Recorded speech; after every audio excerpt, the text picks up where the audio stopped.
She's going to tell us some tales, and we'll have a little question and answer thing at the end, so don't be bashful when we get through. Drink my water. Hey, Jackie. Jackie, how nice. It is nice. Yeah. It is. I'm actually loving this. You know, and let me tell you, I drove about 700 miles in fun spots where the road is curving constantly at night, which was crazy. But it's worth it. It's worth it. You're here now. I am. Right. I am. So let's start with the classic question. How did you get into tattooing? I got into tattooing. I think it was kind of an accident. I met this guy, Ollie, who was from England, but he's part Indian and the whole bit. And when I met him and started dating him, he would draw stuff on the sidewalk, you know? And I'm like, why are you doing that? And he explained that he used to be the artist for Ron Ackers over in Portland, England. So that's basically how I got into it. Right. So he was not tattooing then. He was just an artist. No, he wasn't tattooing then, but he came to Flint and he was an engineer for General Motors or something like that. Right. I understand you worked for General Motors. I did. Can you tell me about what that experience was like? I was a draftsperson, and it was old school, you know what I mean? So I got doing floor plans, and I believe showroom, where cars were laid. How do you put a car, lay it out in a showroom, car showroom, stuff like that. Stuff like that. Yeah. So did you do that for a long time? I did that for 1 year, and they laid me off. Oh man. So did that kind of foster the move to New Orleans? What fostered the move to New Orleans is I was with Ollie, and we had traveled pretty much around the country. We dropped south to New Orleans, then we went west to California, and then we came back, and we stopped in Atlanta as well. Huh. And the reason we chose New Orleans, there was only 2 shops there at the time. So we figured only 2 shops, you got a chance to make a buck, Yeah. and we did it. And that was something like 1976? Yeah, about that. We actually moved there in 76, but that road trip was in 75, I think. So who were the 2 shops that were in New Orleans at the time? Tattoo Tony was there, and Custom Tattoos. Uh-huh. Yeah. And obviously there was tattooing in the quarter at that time. There was. Right. Yeah. So you were kind of there for all that craziness that happened. Our shop was on the edge, on the other one street side away from the quarter. So was that Rampart? It was on Rampart Right. Street, Yeah. and technically you were not supposed, after these firebomb cycles and things going on and clubs disagreeing, I think that the city shut them down after the firebomb. Right. So they were kind of fearful of more fires and more problems. They were kind of fearful of people riding motorcycles, if you recall. Oh yeah, just motorcycles in general. Yes. Right. Yeah. New Orleans has always been a big motorcycle club town, hasn't it? Yes, it has, and they all have a variety of clubs. Yeah. Why do you think that is, more so than other towns? To be honest with you, I have no idea. I mean, You can ride year round. Yeah. yeah, it's Right. just, Yeah, that's a good point. Yeah, the weather's good, you can ride year round. yeah, you can. Yeah. So, how was tattooing in New Orleans in '76? For me, it was good, you know, because bike clubs would come on a Sunday, and we would tattoo all day, and we used to tattoo like from 12 to 1 or 2 in the morning. Yeah. You know what I mean? Right. So back in the old days, you tattooed as long as you had customers. Yeah, that was the way we were raised. Right. Am I right? Yeah, I think I am. I think you're right. I think so. How about Ollie? What happened to him? I Ollie said that these people are not intelligent enough for me, because he had a degree in engineering and a degree in art and all that kind of stuff. And he went to California. And tattooing was starting to get big then. I literally begged him to come back, and he came back for me. But he only lived a couple of years, and he's the reason I'm on that 40 acres. I didn't want to really, I'm a city girl. And it was scary, all that darkness and stuff like that. And so I didn't really want to move to the country, but I got to tell you, I'm glad now. Yeah. I really am. So you ended up buying land there, obviously. I do. Yeah. I do. I have 82 whole acres and don't know what to do with it. Oh my God! My first 40, I got that down, but the rest of them, I don't know. Yeah, do you have houses and stuff on there, buildings? Well, I do have buildings where I live, but when you're buying houses, it's different. So I got a few trailers here and there. Yeah. Yeah. Any farming or using that land for any farming? That's like work. No, I don't. I mean, we grow vegetables on above ground pieces, but if you want to know the truth, it's just as easy to buy it from the store as to grow it. It's true. That's true. Yeah. So, what was it like being a female tattooer in New Orleans in '76? What was that like? Okay, I did this engineering and I worked with men then. And so when you did this tattooing, you usually worked with men, you know. But I was about 29 then, and I was like all these young girls now. You want attention, so you're wearing the short shorts and the tie tops, your boobs are hanging out. What do you think it was like? I got this. You got this? Yeah. Let's hear it. Yeah. That chair stayed full, right? Pretty much. I mean, you had to deal with what they call abuse now, feeling a tit or a thigh or a butt. But the way I dressed, I personally understand it, because you wanted people to pay attention to you. Right. That was effective then. Right. Yeah, and I tell, in fact, I would tell Chastity and some other people, young girls, I mean, you better do it now, because some of these young girls the prices are terrible. They work cheap, blah, blah, blah. You get a line, you're going through all these different changes, but you're not getting paid. Well, guess what? If you don't do it while you're young, when you get old, you're really going to have an adventure. And they won't be dealing with no money. You know what I'm saying? So those early on there, what kind of equipment were you using in the '70s? You heard of Nick Piccaro's machine? Yes, of course. Okay, they're heavy, aren't they? Yeah, those heavy brass ones. Yeah. Okay. That's pretty much what I learned on. Yeah, those were Bill Jones machines as well. You know, Bill Jones and Piccaro built those machines. Yeah. Yeah, okay. But if you didn't know somebody, you couldn't get those machines. That's right. Okay. It was all connected, right? It was all connected. Yeah. And then I met Paul Rogers after a while, and we'd go over to his house, and he'd be teaching us how to adjust your machine, and he was good at it too. He was good at it. He was good at it. Yeah. Did you spend a lot of time with Paul? I did. Yeah. He was a good man. He was. Yeah. So you worked with some of his equipment as well? I thought his equipment was the best equipment, Right. especially at the time. Yeah. Yeah. What about the machines, Jackie? The machine. There's a lot of people here, but I do have a story. Yeah. We want to hear that story. Talk about the equipment. More than the equipment, I got to be Paul Rogers' girlfriend for a while. Wow. I'm the one who got him wearing colored underwear.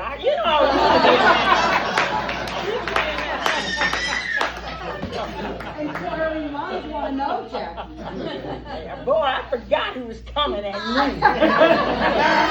But that must have been after Helen, right? That was after Helen died. That was after Helen died, right? Paul's wife Helen was sucked through him through thick and thin. Yes, she She did. was born in, and grew up in the show business world. Uh-huh. And They did the Carney They thing. did all the Carney thing. You know, they did that for 7 seasons, and Uh-huh. Helen was a good one. Right. Yeah, she was a good one. Right. Yeah, she cooked great meals for everyone that came Right, by. she was. Yeah, She yeah. was. And I mean, I think it was really good for him because he got to be around young people, and it helps you out a lot. That's probably why I do what I'm doing. Yeah. You know. Yeah, a lot of people came to and spent time with Paul there at the iron factory. They and did. with his machine building. Right. Right. And I'm telling you, he's a good coach. Yeah. You know, and we used to take notes on that whole thing, and you could adjust your own machine, and yeah, he was. Yeah.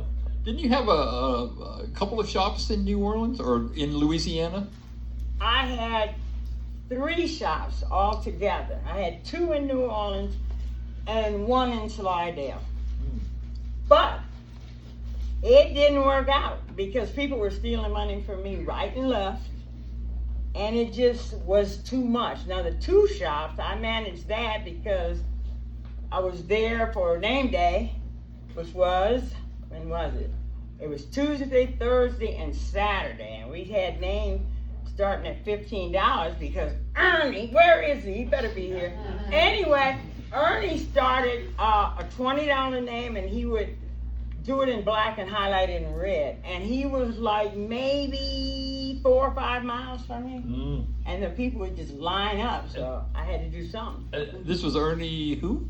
Ernie. What's Ernie's name? Ernie Goswell. Him and Lynn. Oh, Ernie Goswell. Yeah. Him and Lynn. Yeah. Remember? Oh yeah. Wow. And he was the first person to do the traditional tattoos that I knew of. Is that right? What kind of tattooing were you doing?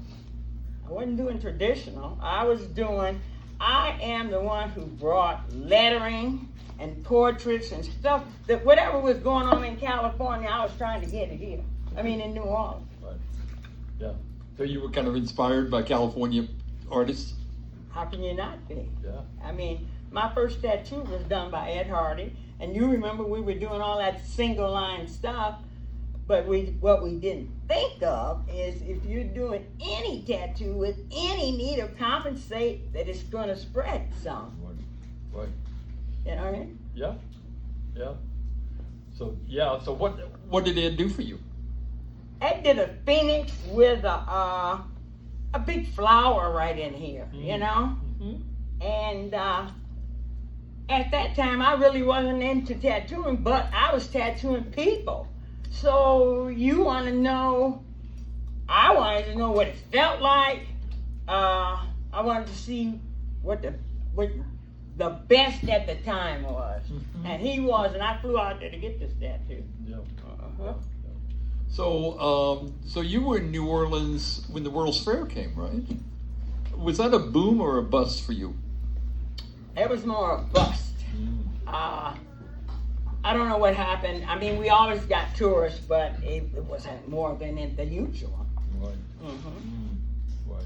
You know? Yeah, I actually came down for that and saw some of that for the World's Fair. Right. I didn't get by your shop, unfortunately, but so your shop looks like it went through a few incarnations, the shop front and stuff, the way it was painted and all of that. Yeah. Guess what? My house at home looks like that. But I like a lot of color. Yeah. Because I think when you're seeing bright colors and things like that, you're a happier person. Yeah. And so I never went to City Hall to get permission. I just did it. Oh. You know? And I really didn't have a problem. I probably was one of the most colorful buildings in New Orleans anywhere. But let me say this, you know where I got that idea from? I was in California at San Francisco, and people used to paint their houses 5 different colors, you know, and I was all excited about that. Right. So what was the regulation, health regulations in New Orleans at that time? There were no health regulations. None No, whatsoever. Ollie helped write the first ones.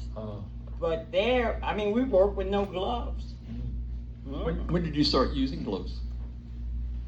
My crew made me start using them, probably 91, 92. It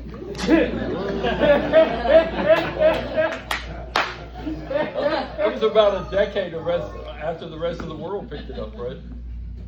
Yeah, but I didn't kill anybody, and I was in good shape. Yeah. And I just thought that it felt better when I used my hands. Yeah. But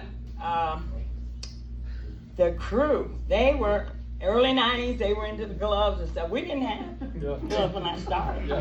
Who was part of the crew? Oh my God.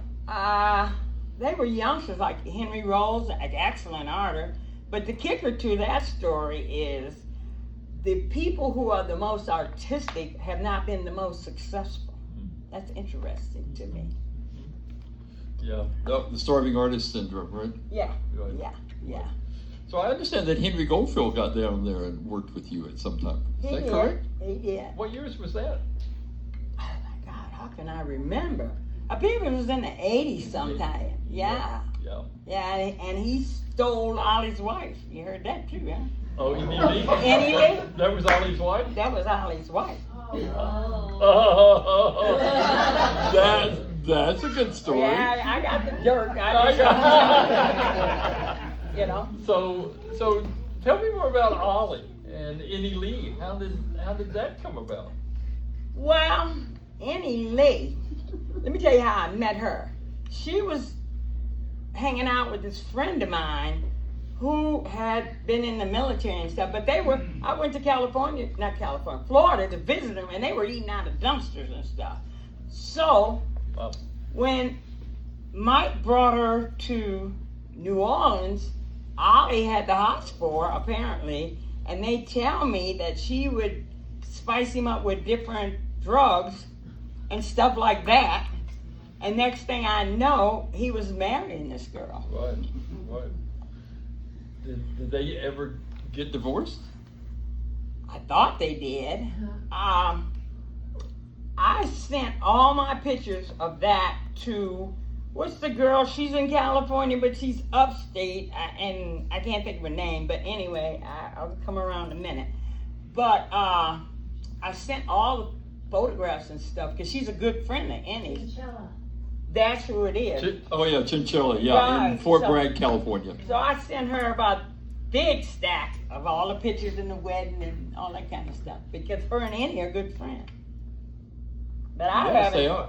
I haven't heard from Annie. Ah. I don't know what's up, but The last I heard, she was back in Korea. really, Yeah, okay. That's all. That's the last I heard, and that was years ago. So. But she was a good tattoo artist, but she did like small Oriental stuff.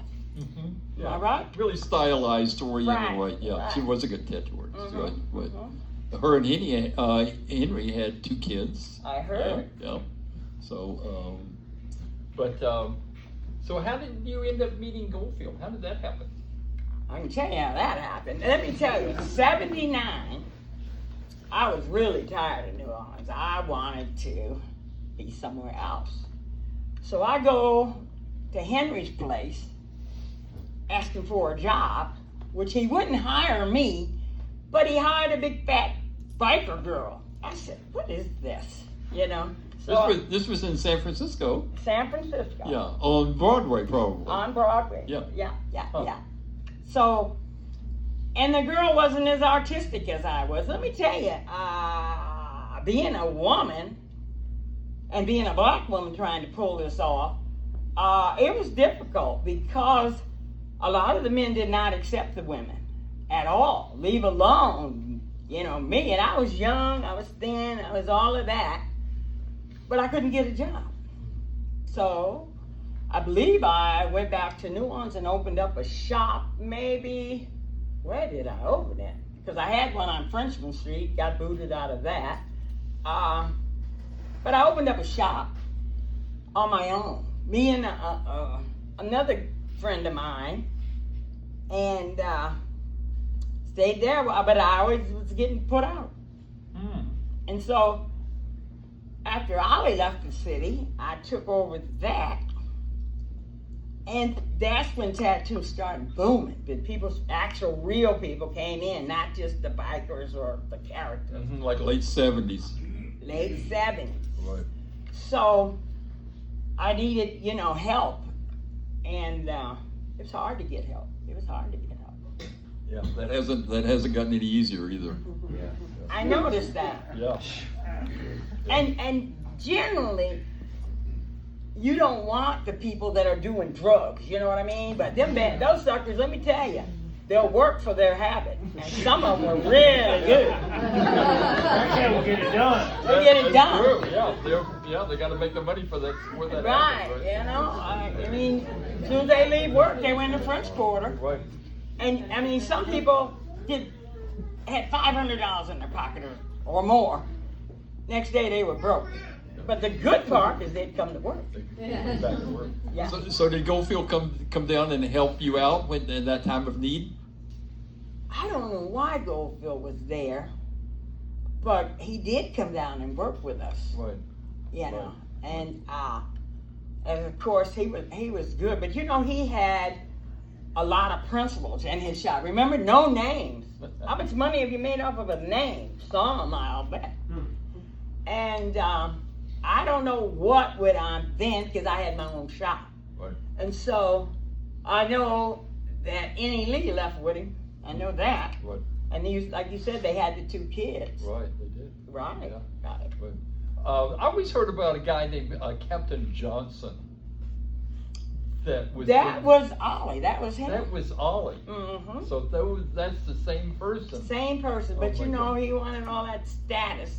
And I've seen him in this uniform, like a military uniform. He actually was in the military in Right. England. Oh, he was an English military. Yeah. Yeah. Was that the Army or the Navy? Do you have? Navy, I'm pretty sure. Yeah. His uniform looked like a Navy uniform. Right. Right. So that, I mean, he changed his name. He did all kind of stuff. You know, we all got an adventure going of some sort. Yeah. Yeah. Was he around for a long time? No, not really, because I think I bought the shop from him, and I think it was probably the late 80s or something like that, because he wanted to go back into engineering. Right. So what was it about that period of in the late '70s you were talking about? You were wanting out of New Orleans. Did that never really happened, huh? Not long. No, Not long. Not for long, right? No. Yeah. So did you venture out and tattoo in other places? I stayed in Taos, New Mexico, and loved it, in a little log cabin. And I enjoyed it, but there ain't no money. Yeah. Not then. Not there. Yeah. And so I basically came back to New Orleans. You know, what happened was Ollie had pointed a gun at somebody at 1 or 2 o'clock in the morning, and they called it attempted murder. So I came back to help him. Right. Whatever happened with that? He didn't go to prison. He didn't go to jail. I think he must have paid a fine. Okay, fine. Went back to England. Yeah, well. Oh. Yeah, he went out to California, and he was in Los Angeles. Oh, what a crowded city, right? City, yeah. Uh-huh. Yeah. So you was talking about how you couldn't get a job with the shop owners; they just didn't respect you. Once you got your own shop, did you have any problems with the customers coming in and not wanting to be tattooed by a woman, maybe especially a black woman? I had no problem whatsoever. That- You should have seen how I looked. I looked pretty good. Yeah. Now don't nobody want me to tattoo. But men in general are all about women. The color don't matter. Even then, Yeah. you know. Yeah, it's true. So true. So how much tattooing is in New Orleans these days? Do you have any idea? How many shops? Oh, they tell me there's 40 or 50 shops now. Wow. But you know, you got so many private studios and everything like that. Right. And the people who have owned businesses are not happy with the private studio because they don't have to do anything on a commercial basis.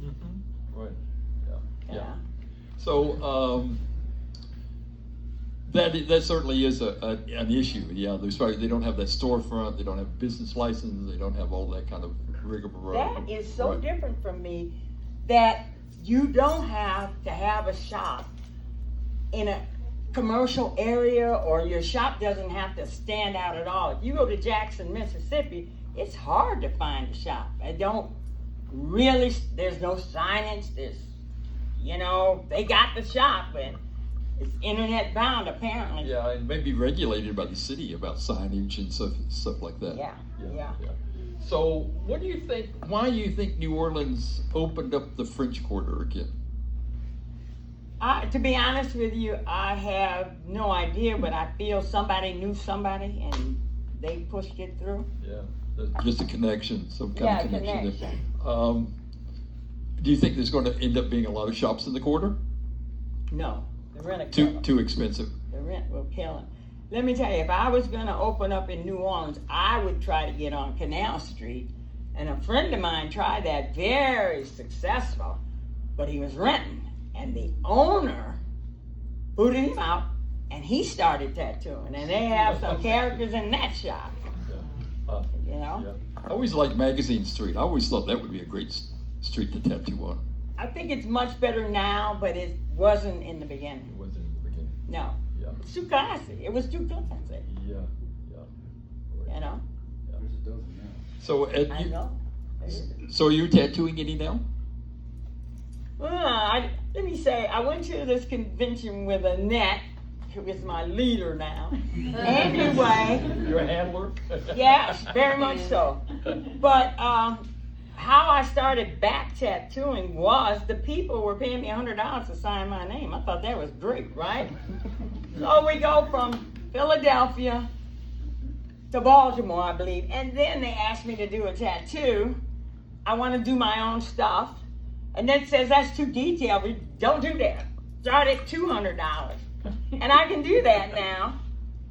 But signing your name for the 100 is the best. Did you come up with a fancy signature like Lyle had for his? Mine ain't bad, you know. I write big, kinda, and it's my standard. But I've been trying to really get the hang of writing my last name. I haven't gotten it yet, and I've been practicing a week. I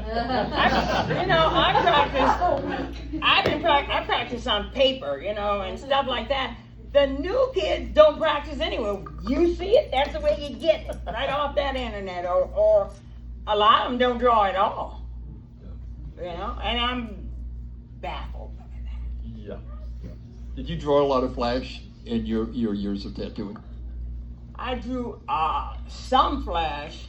I did enough, you know, but I never have a full 10-piece set, you know. Right. And the reason being, on my shading on paper is terrible. And I need to practice that a couple of weeks, huh? Is it legible? Most of the time it's better. That's great. I really don't like that teeny tiny stuff. I don't, you know. And it's Debbie Inksmith had me tattoo her about 2 weeks ago. And all they wanted was teeny tiny hearts. It was awesome though. You did a good job. Oh, you think? And let me tell you, everybody else just got a heart, right? No, why can't I do something simple? So I'm drawing up here. How much simpler could it get, right? Right. Because on Debbie's, I put a wing on it, you know? And I could have got away with just the heart. Yeah. I don't know. So what kind of machines are you using to do those signatures and stuff? Everybody's gonna hate me. I use a pen, the regular pen stuff. pen? I don't use coil. What do you call it, Jackie?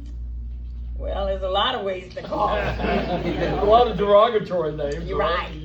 But it's easier than carrying all your old equipment with the tubes, which are heavy now. The older you get, things are heavy. And I'm not organized at all. And then you got to deal with the needle. So you're dealing with 2 or 3 things before you can actually do the tattoo. That's true. Do you think that's why they're so popular? They said they're just That's the simpler? only reason they're popular. Right. And they're light, so you're not worried about carpal tunnel. Right. None of that. Right. Were you surprised that they became so popular so quick? Yes, I was, and I was opposed to it at first. But once I saw somebody work, I'm like, you just got this one thing, and you know the little cartridge. That's pretty easy. I like that, and it's just light. Yeah. What brand do you use? People give me these things. I've got just Bishop. I got that one. I got the other guy that's about $1,300. Tim Dennis gave me that, and he's got a shop in Charleston. Mm. But to be honest with you, I think the coil produces a better tattoo because you don't have that little wobble at all. Right. Because you got your rubber bands to save you. Right. It's just I'm not doing anything big for a little tattoo. I really think they're great. Yeah. You know what I'm saying? Yeah. They're certainly convenient. They're For convenient. that kind of thing. Right. Right. So you're doing quite a bit of traveling these days. So. There's Mom right there. Yeah. Yeah. Your planner, your travel Yeah. planner. Yeah. So, how many events are you doing, like, per month or something like that? I don't do them per month. I can work from January to about May. I got to take off for summer because you got to maintain your property, and then I'll come back September, December, whatever. I don't care. Yeah. What kind of work does your property require? Oh my God, maintenance on fields. You know, I got a tractor, but I did buy one with an enclosed cab. It's hot there, and I got a 0-turn mower, but I got the baddest one yet. All my stuff on the deck has got tattoo stickers on it, and then I have little clip-on fans on each handle, Oh yeah. and then I have one fan in front, and it'll spray you if you want. And I mean, it wasn't made for that. This is me. You know? So you rigged that up there. I rigged it up. Make that a little more comfortable. Yes. Right. Yes. So you still love living in New Orleans? I live in Picayune, Mississippi, Oh, and I do you? prefer it at this time because when I lived in New Orleans, and the St. Claude house had a pay booth out there, and at 2 and 3 o'clock in the morning, these people would be selling their drugs. I went out there with a hammer one night and busted that up. New Orleans is kind of more crowded, and you can't park anymore. You know, you gotta have. It's terrible because back in the day when I started, parking was like a nickel. Where's parking at any of these cities? They're dollars and big dollars, and you better have a credit card or you ain't getting there. You're exactly right. Mhm. So when you say you busted up the noise at the booth with the hammer, was that on the people's heads or on the telephones? Just on the telephone. I mean, these were drug people selling drugs Yeah. on the phone. Like, it wasn't worth the few pennies I got off the phone to put up with that all night. Because, you know, in the old days, you lived above your tattoo shop. Right. And you did above And your I shop? did. Yeah. Mhm. Yeah. That was. Quite a convenient location, wasn't it? Yes. Yeah. Yes. How do you end up getting that location? A guy named Mike, biker too. He was moving, and that's how I got that shop. Yeah. Yeah. That Rampart one was literally across the street from the French Quarter. It was It's across about the as street. close as you could possibly get, right? Right, Without being right. in the quarter. Right. Yeah. And you were there all those years. I Right. mean, how many? I've been all over New Orleans. On Frenchman Street first. I am the person who most of the time did everything first, and people talk about what they're doing. I already did that. Because that just shows you how similar it is to today. Yeah. History just keeps repeating itself, doesn't Yes. it? Yeah. Uh-huh. It does. So tell me about Picayune. Picayune is just an old country town. We got a Walmart there, and an Applebee's is about all I can say. And it's quiet. I mean, but if you're a young person, I don't really recommend it. There's nothing to do. That's where your obviously that's where your land is. That's where my land Yeah, is. yeah. But my interest is different now. I'm into painting walls and all kind of stuff.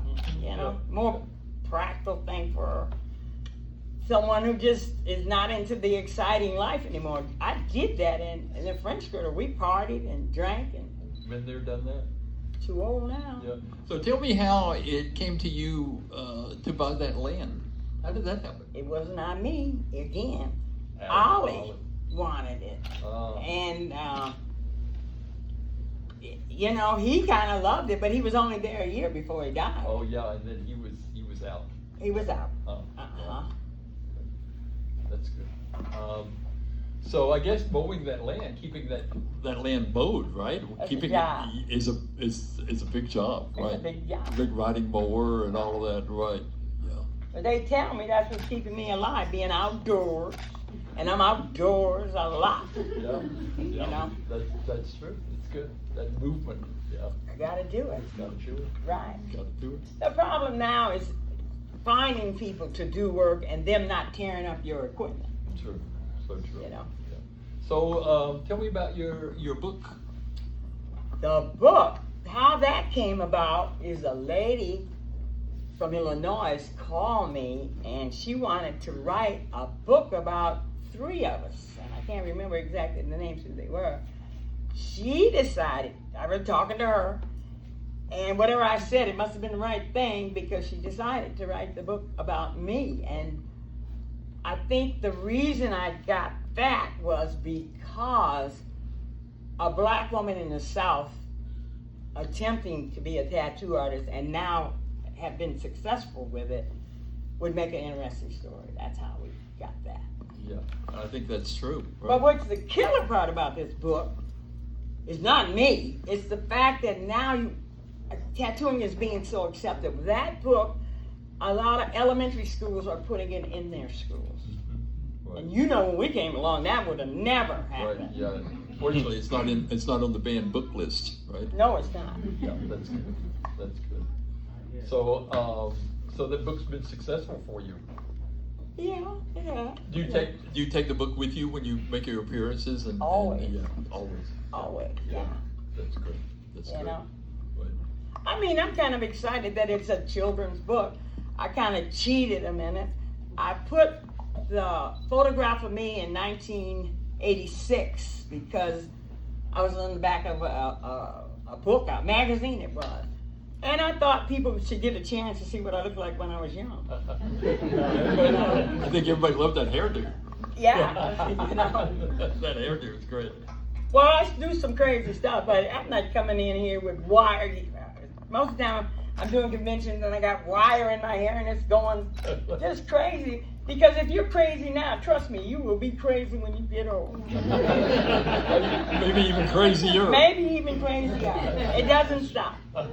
So did you get to meet the woman that did the illustrations for the book? Yeah, she was at the show in Chicago, and her and the publisher came down and got a tattoo from me. Oh my God, that's cool. That must have been a surprise, huh?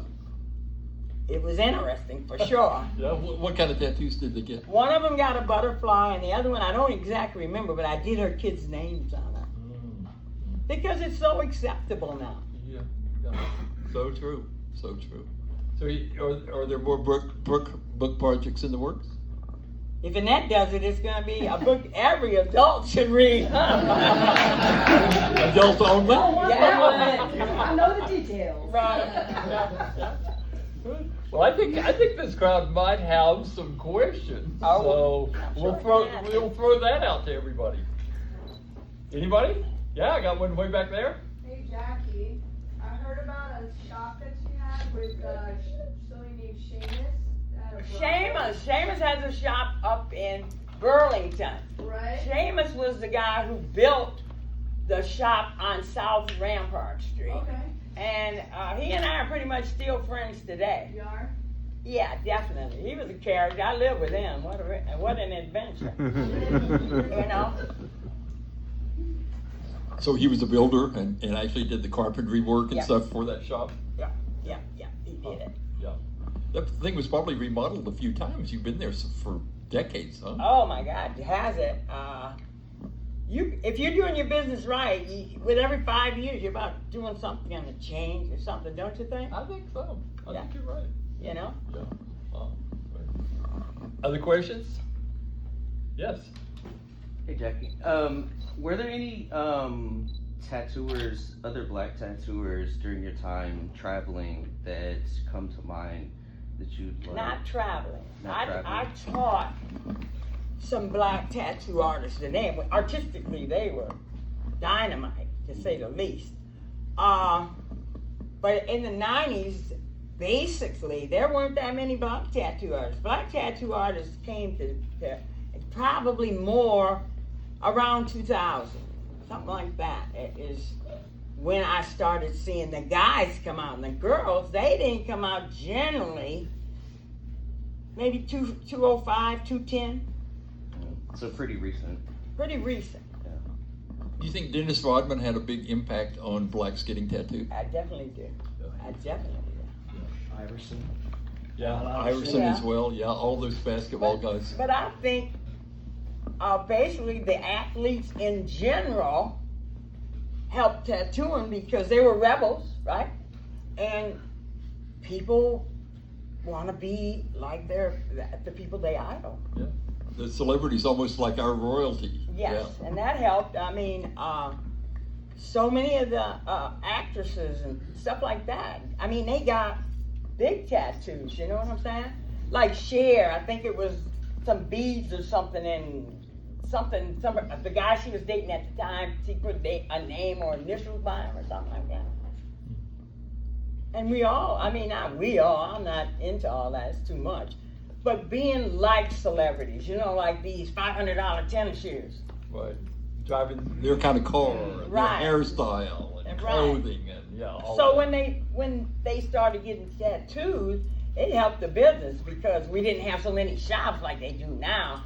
Now the internet is the thing, you know. Do you ever see Black Ink on TV? I had. Yeah. I was in one episode. Oh, is that right? Can you tell me about that? The guy from Chicago, I just did something little thing on his hand or wrist or something like that. They had asked me to do a show, but I felt at the time that I was too old anyway.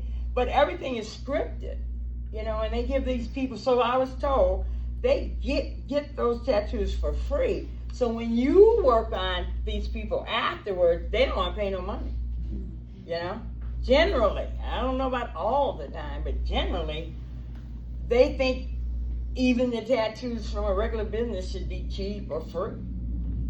You know, and you can't work like that. Right. Yeah. How did they approach you about being on that show? I think somebody called me on the phone, and they had me working on this young guy, and they filmed it, you know. But you know, all of us have been on shows and things like that. I think probably I was in a movie, and I was they said, you know, being myself, I was being a bitch is what I was being. And they said I did a good part, but I'm not an actress, you know what I mean? But for $1,000 a day, no problem. What was the name of that movie? I'm trying, it's something by you, I forgot. Eve's Bio? Blue Bayou, I believe it is. Eve's Bio? Who? Eve's. No, it's Blue Bayou. Blue Boy. Uh-huh. Yeah, look who's there. And they've made movies about a black tattoo artist, but it wasn't me, because I'm too old. It was some young girl playing me. So that's kind of flattering, you know? Oh, oh. Well, my whole point is if it's about tattooing and it's positive, isn't that what we want? That's right. You know? That's right. Other questions? I have a question. Oh, someone else talking. Yes. I read a little bit of your book just now out in the lobby, and I saw that at the beginning, when you were working at General Motors, your mom had put some pressure on you regarding your career track. So I'm wondering, how did she feel about you becoming a tattoo artist? Like, what was your relationship like with her about that? Let's put it like this. As long as I didn't have the tattoo, she didn't have a problem. But when I started getting tattoos, it was not, I mean, you're coming from, my dad was a factory worker and my mother was a seamstress for a department store. And so, they're regular old folks, so they didn't know nothing about tattoos. A lot of people, I mean, in the South, people hand stuck tattoos, but up north, people didn't do that. So to answer your question, my mother wasn't that happy, not at all. But my dad got a tattoo from me. Oh, really? Yeah, what did he end up getting? His name. Yeah, yeah. Yeah, that's cool. It's just the fact that I assume he believed in me because he got a tattoo. My mother refused to get a tattoo. Right. But let me give you a quick little story. Yes, please. I took care of my niece and nephew when they were about 9 or 10. And you know how kids are. When they pester you, most of the time you kind of give in. And my niece told me that she would never tell anybody. So I put a rose on her butt. And I'm telling you, as soon as I did that, everybody knew she had that tattoo. And her mother wasn't happy, but you can't take it off. The peacock with 3 tails, right? And now she works for Ford as some kind of executive. So I'm pretty sure she's not showing that tattoo. Speaking of Ford and Detroit, how did you end up getting that General Motors job? Once again, my mom taught sewing at a elementary school, right? And I believe it was the principal who got me the job. In other words, you know somebody. Connection. Because I was the only woman on that floor, and they had to have about 200 men. Wow. I mean, if they put me over the corner, don't get me wrong, but I was a hot mess, I'm telling you. I would make a new outfit every week, and the one I remember the most, it was made of suede. I made boots, I made skirt, I made dress, and all this was open, but I put like a dickie in it. Yeah. As soon as I walked out that shop, I was peeling clothes off. Craziness. And we'd go to the bar after work, you know? Okay. So did you have training in draftsmanship and stuff like this? Yeah. I did. I went to school for it. What do you study that? I was at Lawrence Tech studying engineering and architecture, and you'd make models and all that, but there weren't too many girls doing it. I think I was the only one there. You know what I mean? I do, because back in the day they had certain jobs for women and certain jobs for guys. Yeah, you know? Okay, so we're running short of time. Yep, I just got a little notice here. Any other last questions? You ever have any interaction with Charles Gatewood? No, Charles Gatewood? I don't remember. Yeah. Yeah. A photographer. I don't remember. San Francisco. I think he was home based in San Francisco. I mean, I got a lot of pictures taken by pretty reputable people. And I used to do nudes too, can you imagine? Disgusting. Let me tell you this real quick. This is the best part, one of my best parts. We took my whole crew to the nudist camp. God, was that fun. Where was that camp? It was in Slidell.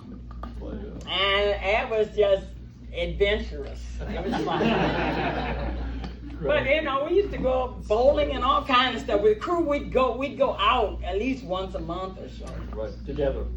And I suggest you do the same. It's fun. Well, Jackie, thanks a million.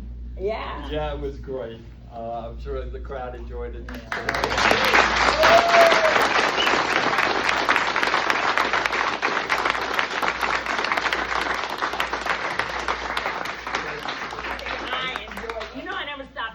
I used to be an introvert. I stay down.